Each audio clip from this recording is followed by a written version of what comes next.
आयुर्वेद कहता है आंत भारी तो माथ भारी। आपके आंतों में मल भरा हुआ है, वो आपका सड़ रहा है, पाचन है नहीं, गैस बन रही है अधपचे भोजन पे और वो आपके सर पे चढ़ रही है।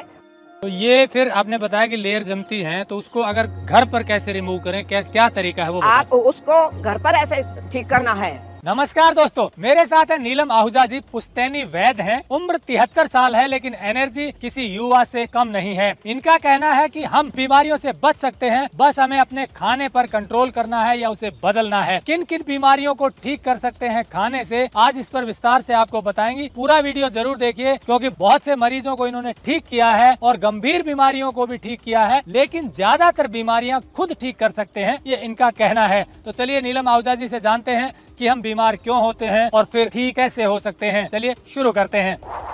टेक्निकल फार्मिंग चैनल को सब्सक्राइब करें और बेल आइकन भी दबाएं, ताकि आगे आने वाले वीडियो की नोटिफिकेशन आपको मिलती रहे।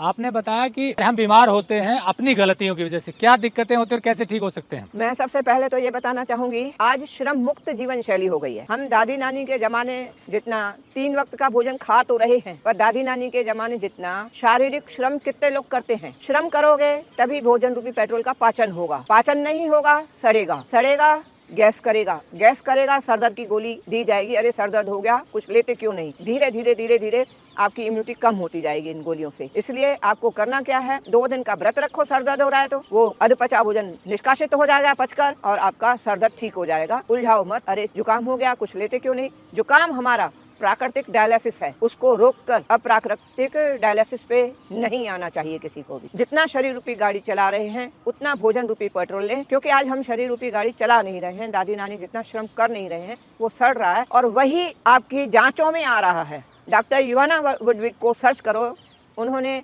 देसी गाय के दूध को फाड़ के उसके पनीर और पानी को मिला के अलसी पीस कर मिला के उसके शेक से कैंसर ठीक किया है। अगर आप शरीर को ऐसी चीज दोगे तो आपका शरीर चलेगा। आप सोचो कि हम मोमो खाएं, जलेबियां खाएं, चिप्स कुरकुरे खाएं, वो आपकी सेहत चुराएंगे। कौन कौन सी बीमारियां ठीक की हैं? आपने बताया कि कई लोगों को लाभ हुआ है।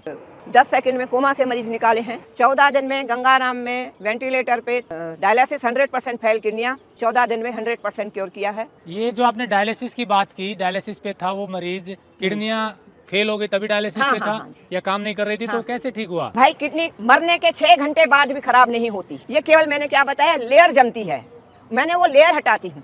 मैं किडनी ठीक नहीं करती, मैं लीवर ठीक नहीं करती, मैं घुटने ठीक नहीं करती। जहाँ कहीं भी वो लेयर चढ़ी हुई है। लेयर कैसे होती है, आप 4 दिन पानी को किसी बर्तन में रखें, बर्तन चिकना हो जाएगा अंदर से। पानी लिक्विड है, आंखों से साफ दिखता है, लिक्विड में जमाव है तो सॉलिड में कितना होगा। रोटी सब्जी चाट पकौड़ी जो कुछ खा रहे हैं वो सॉलिड है, उसी का जमाव आपकी किडनियों पे है, लीवर पे है, आंतों में है, सब में है, पूरी अंग प्रत्यंग 1 लाख किलोमीटर नस नाड़ियों में है। आयुर्वेद कहता है आंत भारी तो माथ भारी। आपके आंतों में मल भरा हुआ है, वो आपका सड़ रहा है, पाचन है नहीं, गैस बन रही है अधपचे भोजन पे और वो आपके सर पे चढ़ रही है और सर दर्द दे रही है। आपको करना क्या था, आपको भोजन बंद करके फलाहार पे आ जाते, आपका वो पाचन हो जाता और आपका सर दर्द ठीक।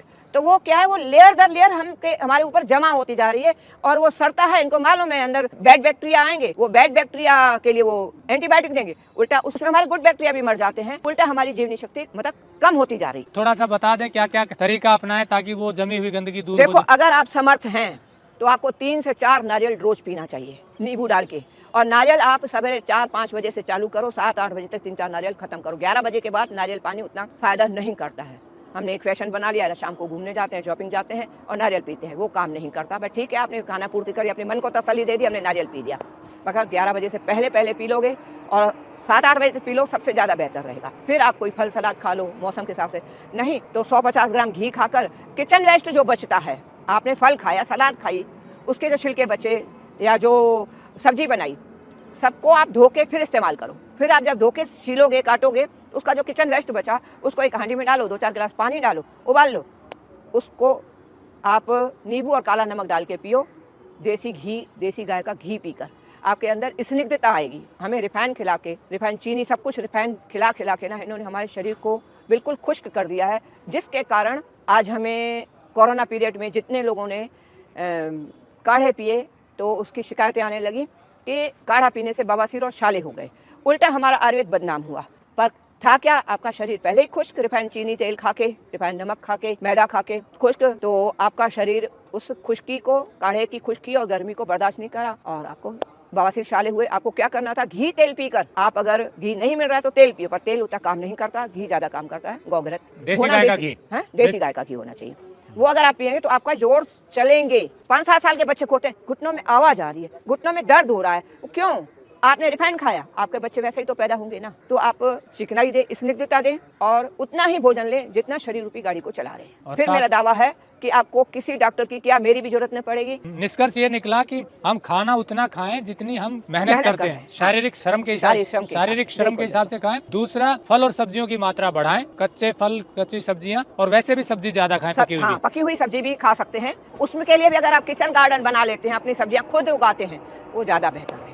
तो इस तरह से अपनी जरूरत के हिसाब से खाएंगे तो जो जमाव हुआ है वो कम होगा, और आपके अंदर स्निग्धता होगी ना, तो आपको तृप्ति भी महसूस होगी। आपका जो रिफाइंड चीजें दी गई है ना, तेल वगैरह, तो उससे क्या है, आपकी मतलब अंदर की स्निग्धता खत्म हो गई है ना, तो आपको तृप्ति का भी महसूस नहीं। आप तो खाए जाते हो, तो तृप्ति महसूस ही नहीं होती है। फिर भले आपकी बीमार हो जाओगे, जैसे अभी दिवाली है, खूब खाओगे मिठाइयाँ, आपको पता ही नहीं पड़ेगा कि तृप्ति हुई है।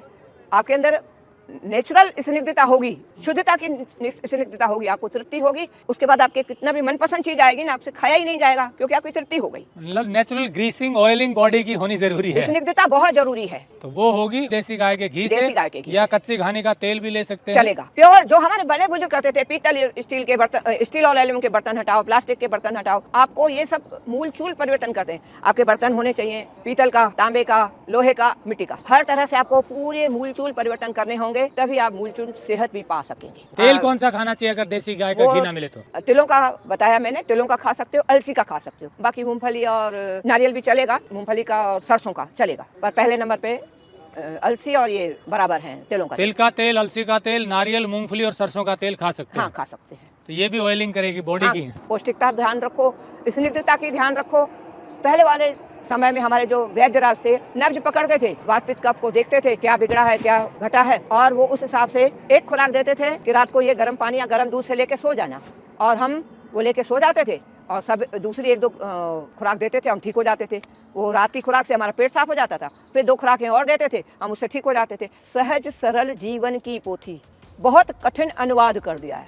हमें कुछ नहीं लेना है, केवल अपना जितना शरीर रूपी गाड़ी चला रहे हैं उतना भोजन रूपी पेट्रोल लें, वो भी पौष्टिकता से भरपूर, वरना वो सड़ेगा, हर तरह की बीमारी करेगा।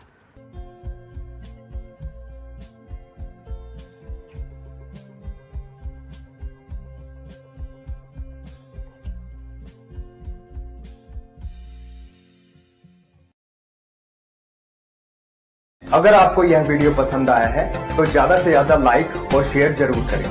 साथ ही चैनल को सब्सक्राइब करना ना भूलें।